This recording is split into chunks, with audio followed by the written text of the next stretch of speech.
He returns for the first half of the week, but I think you'll enjoy the forecast as we get into the latter half of the work week coming up here, and the fact that it looks like we're moving into a more active pattern for the latter half of August. Right now, there's nothing on radar. Absolutely clear all across the area. Nothing in terms of rain going on. Temperatures right now are in the low 90s. Looks like we're right around 94 in Corsicana, 92 in Waxahachie and Hillsborough, 91 in Cleburne. And we've been watching, of course, how many days in the 100s are we going to have here, and how is that going to compare to 2011? This has not changed. The number for 2022 hasn't changed. We haven't hit 100 degrees at Midway Airport since Thursday, so that stays the same. We're going to add probably 2 or 3 days this week to that total, so we'll be ending the week at 47, 48 days, still under 2011, and if I'm being honest with you, it looks like we may not add too many more to this total before we are finally out of August. Let's take a look at this forecast. So we got some things going on. First of all, the first few days, we're back in the hundreds with that southwest wind.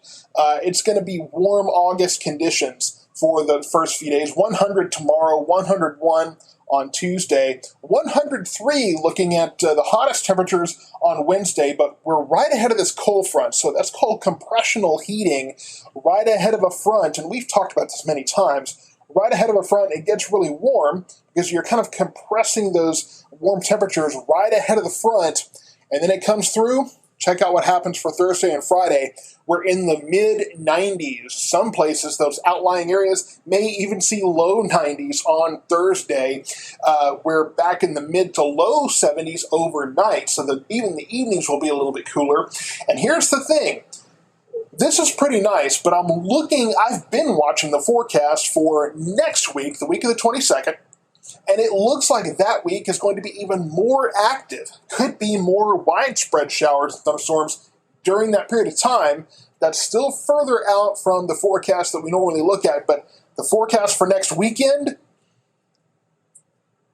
I'm hesitant to say it, but it looks like we could be seeing highs in the low 90s by the first few days of next week. So stay tuned for that. But this week, the heat is on, like I said, for the first half of the week here. So, we're not done with the heat yet. We're still going to be seeing temperatures over 100. You're still going to need to keep yourself safe in those conditions. But as we get into the latter half of the week, we're in the 90s. And at this point, I'll be looking ahead to next week to see what next week's forecast looks like, if that active pattern holds, or if it breaks apart, as we've seen the forecast do at times over the past several weeks. So stay tuned. Make sure you're following Ellis County Weather and all of the social media sources from Facebook to YouTube, Instagram, and Twitter. Make sure you're following that not only for this week's rain chances, but what could be a pretty decent end to the month of August. Stay tuned. I'll have updates on all of that coming soon.